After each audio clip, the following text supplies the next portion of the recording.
What is the best way to lose weight? Most diets fail because they are designed to work only in the short term, which is not the best way to lose weight. Usually, this makes people eat even more when the diet is over and they are again free to choose their old unhealthy favorites. The best way to lose weight is to work on making permanent changes to your routine that will improve your overall fitness level. Over time, building muscle and developing healthy eating habits will raise your body's metabolism so you burn more calories. This will improve the results of your exercise program, along with burning fat while you are not even working out.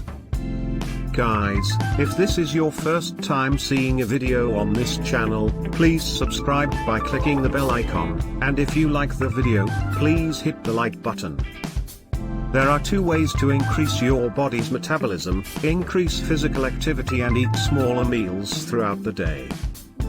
Both of these will require a bit of a lifestyle adjustment, but they can be done long-term if worked in gradually as a part of living a healthier life. It is not that hard to find ways to sneak in a bit of exercise, even with today's busy schedules. Simply taking the stairs instead of the escalator or elevator is an easy way to get your heart pumping a few times per day. While at work, you are still allowed to take a short break at least twice each day, so take a stroll around your office building to burn a few extra calories.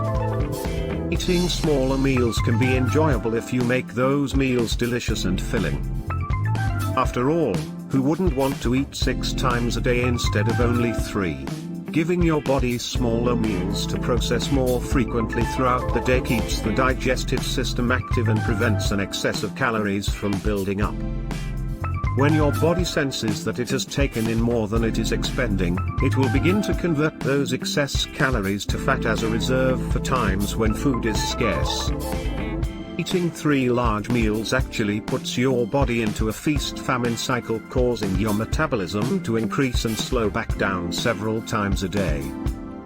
These small meals do not have to be full meals at all. There are a number of healthy snacks you can keep on hand to give you a boost of a few hundred calories. Dividing your existing portions into several meals is also a good way to keep eating a steady flow of calories throughout the day. For example, a half of a tuna sandwich and a piece of fruit is around 400 calories, the perfect size for a quick midday snack. Remember that living an overall healthier lifestyle allows you to add in some forbidden foods in moderation. Since you are not on an extreme crash diet, there are no foods that are completely off limits. Treat yourself for making healthy choices by throwing in a piece of premium chocolate candy during one of your snack breaks. You will get 100 calories toward your snack, along with a little bit of fat, dairy, and protein that may not be present in the healthier options on your menu. Allowing yourself some leeway to enjoy your favorite foods is the best way to lose weight and keep it off in the long run. If you want more detailed information and expertise about how to lose weight, look for the link in the description box and click it to learn more about weight loss from specialists. Please subscribe to the channel if you want to see more videos like this.